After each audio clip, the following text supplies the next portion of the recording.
آگے غالب فرماتے ہیں برم کھل جائے ظالم تیرے قامت کی درازی کا، اگر اس طرے پر پیچ و خم کا پیچ و خم نکلے۔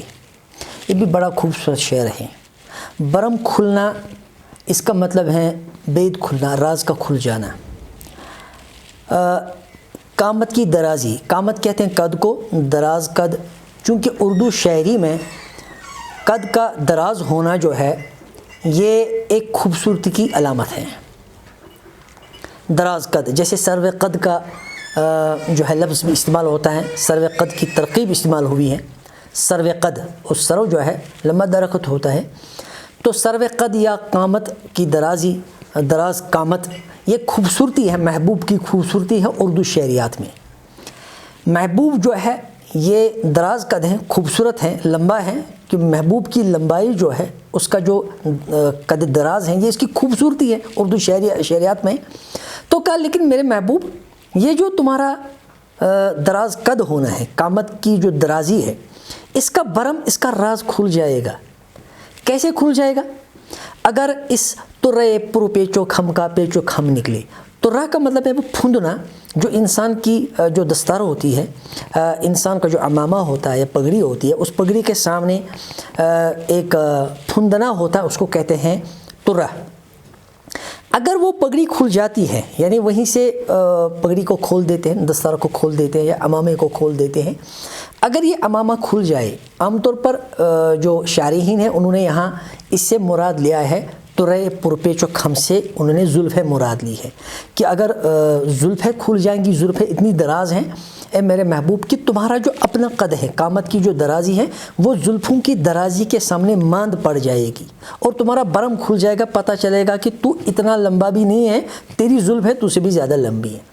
لیکن اس شعر کے ایک اور معنی ہو سکتے ہیں جو زیادہ قرین ثواب مجھے نظر آتے ہیں، وہ یہ ہیں کہ میرے محبوب یہ جو تمہارے در پر سر پہ دستار فضیلت ہے، اس دستار فضیلت کی وجہ سے تمہارا قد لمبا لگ رہا ہے، ورنہ حقیقت میں تم لمبے نہیں ہو، تمہارا قد لمبا نہیں ہے۔ دستار فضیلت، ارباب اقتدار جو ہے، ارباب اختیار جو ہے، انہوں نے تمہارے سر پر جو سایہ کیا ہوا ہے، وہ جو دستار فضیلت تمہارے سر پہ رکھی ہوئی ہے، اس کی وجہ سے تمہارا قد لمبا نظر آتا ہے۔ لیکن ایک بار اگر یہ دستار تمہارے سر سے اتر جاتی ہے، اگر یہ طرے پر پیچ و خم جو ہے، جس میں پیچ اور خم بہت ہے، جس میں جو ہے بہت پیچ و خم کا مطلب ہے کسی چیز کا یعنی سٹریٹ نہیں ہونا، سادہ نہیں ہونا، اس میں پیچ اور خم ہونا، تو یہ جو طرے پیچ و خم ہیں، اگر ایک بار دستار کھل گئی، دستار آپ کے سر سے اٹھ گئی، ارباب اختیار و اقتدار کا سایہ آپ کے سر سے اٹھ گیا،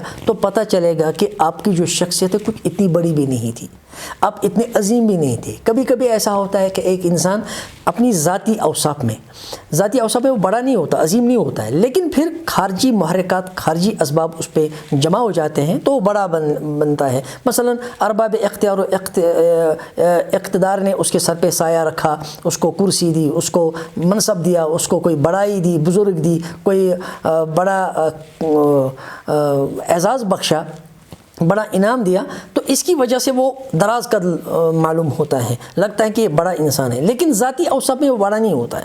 اگر وہ چیز اسے چھن جائے تو پھر بالکل ایک عام سا انسان ہمارے سامنے کھڑا ہوتا ہے اس وقت۔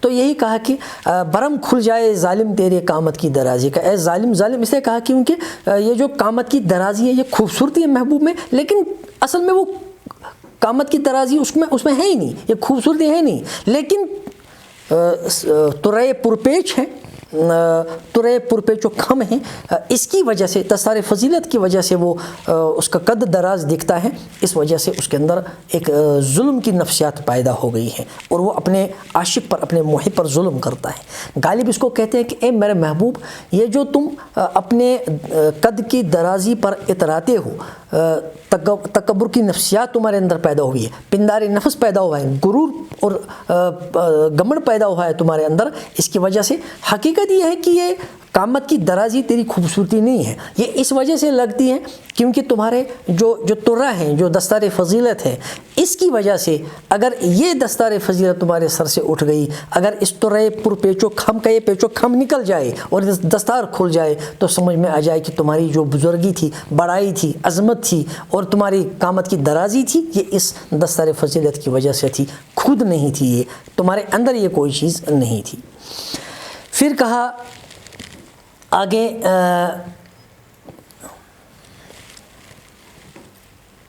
مولانا اس بات پر مجھے ایک اور بات یاد آئی، ذہن سے نکل رہی تھی، وہ کہتے ہیں یہ جو برم کھلنا، برم کھلنے کا مطلب راز کھلنا، برم کھلنے کا مطلب عزت کا جاتے رہنا، رسوا ہو جانا، لوگوں کے سامنے انسان کی اندرونی حالت کا ظاہر ہو جانا، اس کو کہتے ہیں برم کھلنا، یعنی اس کے بعد اس کا کوئی راضی نہیں رہتا۔ مولانا احسن مار حروی نے، جیسا کہ یوسف سلیم چشتی نے غالب کی شرح میں اس واقعے کو نقل کیا ہے، وہ میں آپ کے سامنے رکھ رہا ہوں۔ مولانا احسن مار حروی جو تھے وہ داغ دہلوی کے بڑے تلامذہ میں سے رہے ہیں، ان کے شاگرد رہے ہیں۔ انہوں نے اپنے استاد سے یہ واقعہ نقل کیا ہے، کہتے ہیں کہ مجھ سے بیان کیا داغ نے کہ جب داغ بالکل جوانی تھی داغ کی، داغ دہلوی تو آپ جانتے ہیں کہ بہت بڑے شاعر اٹھے ہیں اردو زبان کے برصغیر کے تناظر میں، اور بڑے بڑے شعراء ان کے شاگرد ہونے پر فخر کیا کرتے تھے۔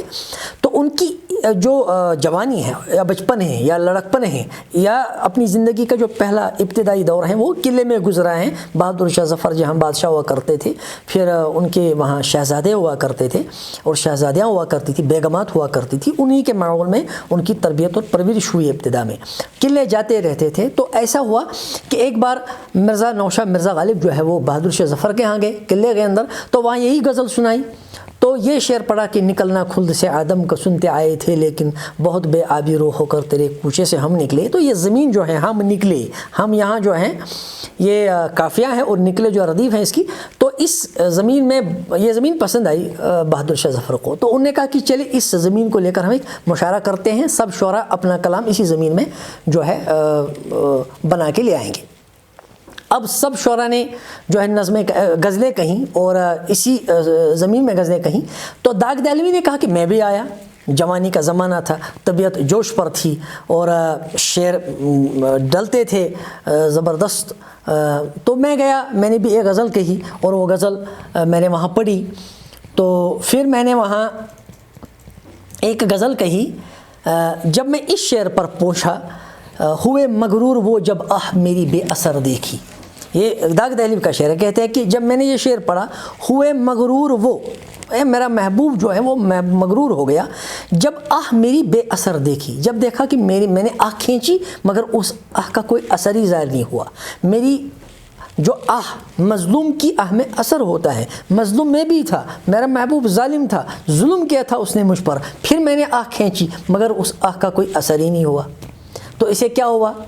میں تو رسوا ہو گیا، میرا تو برم کھل گیا کہ دراصل میں کوئی مظلوم ہی نہیں ہوں، میری آہ میں کوئی اثر ہی نہیں ہے۔ آہ کو چاہیے ایک اثر عمر، آہ کو چاہیے ایک عمر اثر ہونے تک، کون جیتا ہے تیری زلف کے سر ہونے تک۔ اب آہ میں اثر ہو تبھی تو وہ آہ ہے، آہ میں اثر ہو تبھی تو کام بنے گا، آہ میں اثر ہو تبھی تو کوئی کام نمٹ جائے گا۔ جب آہ میں اثر ہی نہ ہو تو کام کیسے نمٹے گا، کام کیسے بنے گا؟ اب میرے محبوب نے دیکھا، وہ تو اور زیادہ مغرور ہو گیا، اور زیادہ ظالم ہو گیا، اور زیادہ گمن میں آ گیا، اور زیادہ تکبر کی نفسیات اس میں پیدا ہو گئی جب دیکھا کہ میری آہ میں اثر ہی نہیں رہا۔ ہوئے مغرور وہ جب آہ میری بے اثر دیکھی، کسی کا اس طرح یا رب، کسی کا اس طرح یا رب نہ دنیا میں برم نکلے۔ اے رب اس طرح کوئی رسوا نہ ہو جائے، کسی کا راز اس طرح نہ کھل جائے، کوئی جو ہے اس کی عزت اس طرح نہ جاتی رہے کہ وہ آہ کھینچے اور آہ کا کوئی اثر ہی نہ ہو اور اس طرح وہ رسوا ہو جائے، ایسا نہ ہو۔ تو یا برم رکھنا جو ہے یا برم کھلنا جو ہے، داغ دہلوی نے یہاں اپنے اس شعر میں انہوں نے بیان کیا ہے اس کو۔ تو داغ دہلوی نے یہ بھی کہا کہ بادشاہ کو یہ شعر اتنا پسند آیا تھا کہ انہوں نے مجھے بلایا اپنے پاس اور میری پیشانی کو بوسہ دیا۔ اس کے بعد غالب کہتے ہیں مگر لکھوائے کوئی اس کو خط تو ہم سے لکھوائے۔ یہ بھی عجیب و غریب شعر ہے یہ۔ غالب کا جو تخیل ہے اس پر ہم نے بات نہیں کی ہے، ہو سکتا ہے کبھی ہم اس پر بات کریں کہ غالب کی جو امیجنیشن تھی یا پاور آف امیجنیشن، ان کی جو تخیل کی قوت تھی وہ کتنی زبردست تھی، اور کہاں کہاں سے وہ سوچ کر شعر نکال لاتے تھے۔ تو یہاں کیا، مگر لکھوائے کوئی اس کو، اس سے مراد محبوب، مگر لکھوائے کوئی اس کو، یعنی محبوب کو خط تو ہم سے لکھوائے۔ ہاں اگر کوئی میرے محبوب کو خط لکھنا چاہتا ہے تو میرے ہاتھ سے لکھوائے، میں لکھوں گا، یہ جو کاتب ہونے کی ذمہ داری ہیں، فریضہ ہیں، یہ میں ادا کروں گا۔ مگر لکھوائے کوئی اس کو خط تو ہم سے لکھوائے، ہوئی صبح اور گھر سے کان پر رکھ کر قلم نکلی۔ صبح ہوئی اور ہم کان پر رکھ کے گھر سے قلم نکلے، قلم رکھا کان پہ، گھر سے صبح نکلے اور در در گئے، کوچا کوچا گئے، گلی گلی گئے اور گاؤں گاؤں گئے، جہاں بھی ممکن ہو سکا گئے۔ تو ان لوگوں سے کہا کہ میرے محبوب کو کسی کو خط لکھنا ہے تو ذرا مجھ سے لکھوائے۔ اب اس میں کیا فلسفی ہے اس کے پیچھے، کیا فلسفہ ہے، کیوں چاہتے ہیں غالب ایسا؟ غالب کے محبوب کو اگر کوئی خط لکھنا چاہتا ہے تو غالب وہ خط کیوں لکھنا چاہتے ہیں؟ وہ گھر سے کان پہ قلم رکھ کے کیوں نکلتے ہیں گھر سے، اور پھر لوگوں سے التجائیں کرتے پھرتے ہیں، التماس کرتے ہیں، درخواستیں کرتے ہیں، منت سماجت کرتے ہیں کہ بھائی مجھ سے خط لکھواؤ میرے محبوب کو، کیوں؟ تو یہاں شارحین نے کہا ہے کہ اس لیے کیونکہ غالب یہ دیکھنا چاہتے ہیں کہ میرے محبوب کو میرے سوا اور کون کون چاہتا ہے، اور وہ کیا خط لکھنے، یعنی جب وہ خط لکھیں گے تو خط کا مضمون کیا ہوگا، کیا باتیں ہوں گی جو میرے محبوب کو لکھیں گے۔ تو یہ سب جاننے کے لیے یہ جو تجسس ہے ان کے اندر، تفحص ہے ان کے اندر، یہ جو محبوب کے احوال جاننے کا جو داعیہ ہے ان کے اندر، جو محرک ہے ان کے اندر، یہ چیز ان کو گھر سے نکالتی ہے، اس کو جاننا چاہتے ہیں وہ۔ اسی لیے لوگوں سے کہتے پھرتے ہیں کہ آپ میرے محبوب کو خط لکھو گے، مجھ سے لکھوانا ہے، میں بالکل مفت کسی قیمت کے بغیر لکھ دوں گا خط، مجھ سے لکھواؤ۔ جاننا چاہتے ہیں کہ کون کون لکھے گا اور کیا لکھے گا، خط کا مضمون کیا ہوگا۔ مگر لکھوائے کوئی اس کو خط تو ہم سے لکھوائے، ہوئی صبح اور گھر سے کان پر رکھ کر قلم نکلے۔ صبح ہوئی اور گھر سے کان پر رکھ کر قلم نکلے ہم۔ پھر کہا کہ ہوئی اس دور میں منصوب مجھ سے بادہ آشامی۔ بادہ آشام کا مطلب ہے شراب پینے والا۔ یہاں اس دور میں شراب جو ہے میں پیتا ہوں، یعنی غالب کہتے ہیں کہ میں شراب پیتا ہوں، شراب کا جو پینا ہے مجھ سے منسوب ہے اس دور میں، یعنی سب سے زیادہ بادہ آشام میں ہوں، سب سے زیادہ بادہ خور میں ہوں۔ یہ مسائل تصوف، یہ تیرا بیان غالب، تجھے ہم ولی سمجھتے جو نہ بادہ خور ہوتا، تو بادہ خور میں ہی ہوں سب سے بڑا۔ لیکن اس سے کیا فائدہ ملا؟ اس سے یہ فائدہ ملا کہ پھر آیا وہ زمانہ جب جہاں میں جام جم نکلے، اب پھر سے جمشید کو لوگ یاد کریں گے۔ اس دور کا جمشید میں ہوں۔ جمشید کے بارے میں دو باتیں ہمیں سمجھنی ہیں، کیونکہ اس میں بھی تلمیح ہے، کیونکہ جمشید ایران کا بادشاہ تھا اور اس کے بارے میں کئی افسانے ہیں، کئی کہانیاں ہیں، سچی یا جھوٹی منسوب ہے ان کی طرف۔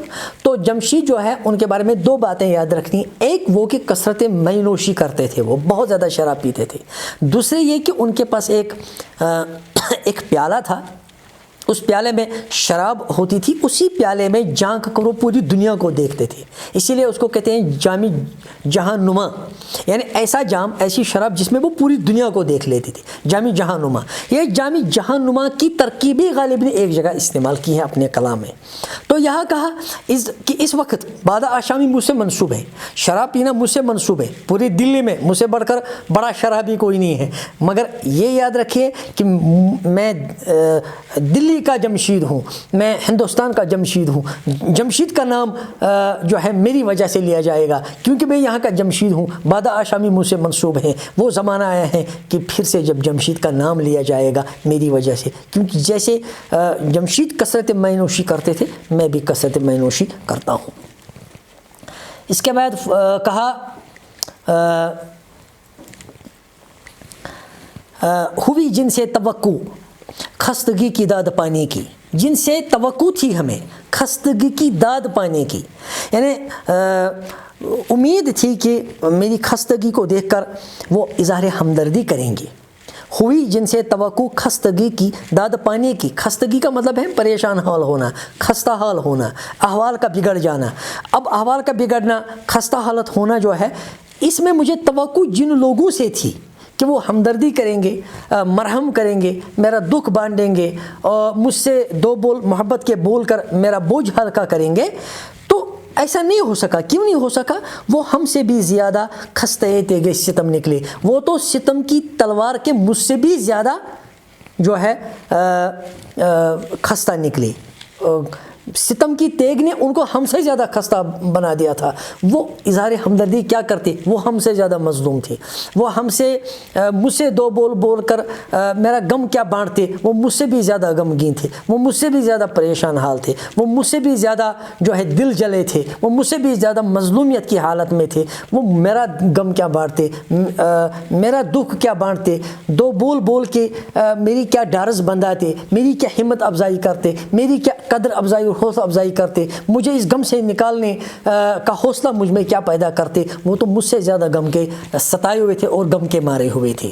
تو وہ کہا کہ ہوئی جن سے توقع جن سے تھی خستگی کی داد پانے کی, وہ ہم سے بھی زیادہ خستہ تیغ ستم نکلے. وہ ستم کی تلوار کے خستہ تھے, ستم کی تلوار کے زخمی تھے اور مجھ سے بھی زیادہ تھے. لہٰذا وہ ہماری کیا ہمدردی, ہم سے کیا ہمدردی کرتے. وہ بس